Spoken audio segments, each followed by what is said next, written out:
Saludo a Paula Saucedo. Ella es oficial del Programa de Protección Defensa de la organización Artículo 19. Paula, muy buenos días.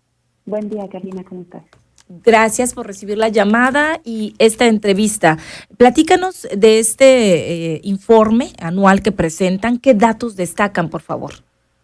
Sí, claro que sí. Pues, como mencionabas, y para quien nos está escuchando, pues les invito a ver todo el informe en nuestra página web www.articulo19.org. Y justo lo que destacamos es un poco lo que mencionas, con base en la documentación y en el registro de agresiones que hicimos durante todo el 2022. Registramos que aproximadamente cada 13 horas se agrede a la prensa en este país por ejercer su labor. Preocupa que la mayoría o el mayor número de agresiones es perpetrada por personas parte del Estado, servidores públicos de los 3 niveles de gobierno.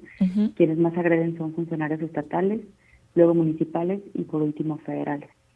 Y preocupa porque un ataque contra la prensa es un ataque contra la democracia, tiene un efecto cascada de censura, de silenciamiento. Y quiero destacar otra cuestión. Desde 2021 nosotros hemos venido registrando, por ejemplo, las mañaneras, el discurso que se hace en las conferencias matutinas del presidente. Sí. Y en esta ocasión, en 2022, registramos que en aproximadamente 176 ocasiones se vertieron en ese espacio comentarios estigmatizantes contra la prensa, de los cuales 44 configuraron ataques específicos, y de estos 44, 33 fueron perpetrados por el presidente de la República. Entonces, qué fuerte, ¿eh? Qué fuerte esto, muy fuerte, Paula. porque pues en un país tan violento contra la prensa, pues que la cabeza mayor del Estado, y en este espacio tan importante, ¿no? Exacto, Mediático, tiene un efecto muy grave, ¿no? De silenciamiento, como dije, y su voz es muy poderosa y debería de ser más responsable con ella y, por supuesto, cumplir las obligaciones que tiene de tolerar la crítica por ser una persona servidora. Estos 176 comentarios que estigmatizan pues el ejercicio periodístico fueron durante el 2022, el año pasado. Sí, correcto. Todo el año 2022. Solo el año. ¿Y en cualquier escenario o solamente las mañaneras? Esto solamente en las mañaneras, pero también registramos que hay, por lo menos en otros espacios, ya sea conferencias de prensa oficiales, o también hemos visto que en algunos otros estados ya también algunas personas gobernadoras principalmente tienen estas conferencias, tal vez no todos los días, pero una vez a la semana. También muchas de ellas emiten pues comentarios distintos. Y lo que tratan estos comentarios de este discurso es convertir al mensajero en el mensaje. Entonces ahora en la opinión... ¿Convertir qué, perdón? No te escuché bien. Al mensajero en el mensaje. Ajá. Entonces, claro, tú como periodista llevas una pregunta crítica, una investigación, te estigmatizan y entonces en la opinión pública se empieza a hablar de otra cosa y no de lo principal. De otra cosa y no de la investigación. Y eso, por supuesto, debilita el estrategia, pues, y el flujo de información. Estrategia que se ha caracterizado en los últimos años, sobre todo en esta administración. Paula, ¿qué otros casos, estas agresiones que se dan cada 13 horas, qué tipo de agresiones son las que destacan en este documento? La mayoría de las agresiones que sufre la prensa son casos de intimidación y hostigamiento, amenazas de distintos tipos, amenaza contra la integridad, amenaza de muerte, amenaza de inicio de acciones legales, también uso ilegítimo del poder público. Estas son las más comunes, pero también registramos muchísimos ataques físicos, robo de equipo, también, por supuesto, en esta parte de uso ilegítimo del poder público hay varios procesos pues legales en contra de la prensa, ya sea por la vía administrativa, civil o penal, que esto también, por supuesto, tiene un efecto muy alto de censura. Claro, de hecho acabamos de ver esta detención allá en Rusia de este periodista americano por el gobierno ruso y bueno, sabemos ahorita, a lo que va de 2023, ¿cuántos asesinatos de periodistas van y cómo cerramos el 2003 con asesinatos de periodistas? Pues nosotros registramos en 2022 12 asesinatos de periodistas en vínculo con la labor informativa, y esto nos ubica pues como el país más peligroso para ejercer el periodismo en el mundo, digamos, basado en la parte de violencia letal, y por arriba incluso de por arriba o igual incluso que países que están en plena situación de guerra como lo es Ucrania. Como Ucrania. Entonces, pues habla otra vez de un débil Estado de Derecho, claro, cuando asesinan a periodistas en un país que se dice democrático. ¿Y en el 2023 cuántos van? En el 2023 sí registramos que ha habido algunos asesinatos, pero no se ha podido encontrar el vínculo con la labor informativa. Sí. Hay uno que hubo, por ejemplo, un desafortunado asalto que terminó en asesinato, y otro caso de un compañero defensor y periodista en Hidalgo, en el que todavía no sé, las autoridades todavía no han dado información sobre los motivos de la muerte, entonces todavía no sabemos si es ese asesinato. Sí, bueno, en el 2022 me decía 12 vinculados con el ejercicio periodístico, pero en total, ¿cuántos fueron? 17. 17, ¿verdad? Sí, 17, yo me acuerdo que eran, y hasta el momento 12 se ha confirmado que sí. La primera línea o la narrativa, Paula, que siempre escuchamos, ¿se descarta alguna línea relacionada con el ejercicio periodístico? ¿Fue algo personal o luego empieza como a especularse o a darse estas declaraciones por parte de la autoridad? No está vinculado, es lo primero que dicen, ¿no? No está vinculado con el ejercicio periodístico o con su libertad de expresión, es lo primero que escuchamos. Sí, digo, este conteo que yo mencionaba es con base en las entrevistas, no, por supuesto, no investigaciones digamos, que porque nosotros no tenemos facultades de investigación, que hacemos nosotros en artículo 19, pero esto que dices también es muy cierto. Y hay un protocolo que existe en México, que es el protocolo homologado para investigar crímenes contra la libertad de expresión, que fue ya publicado en 2018, y eso obliga a todas las fiscalías, MPs, etcétera, que cualquier delito cometido contra una persona periodista o comunicadora tienen que incluir la labor informativa como uno de los ejes principales de la investigación. Sí. Claro, entonces no pueden salir a decir tiene o no que ver si no han agotado las líneas de investigación.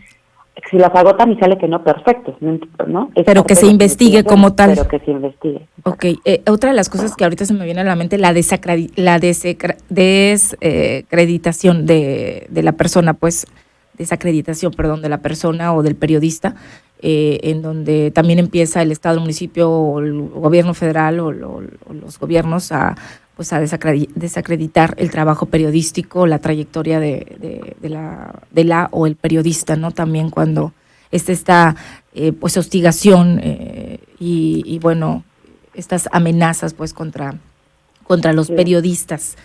Sí, totalmente. Creo que hay una y no solamente contra periodistas, sino en general contra víctimas en este país, que son muchísimas y van creciendo todos los días, en el que se quiere configurar en la opinión pública esta idea de víctima perfecta, como bueno, lo vimos en los casos de feminicidios también, ¿no? Bueno, ¿dónde estaba? Porque sola, etcétera. Activistas.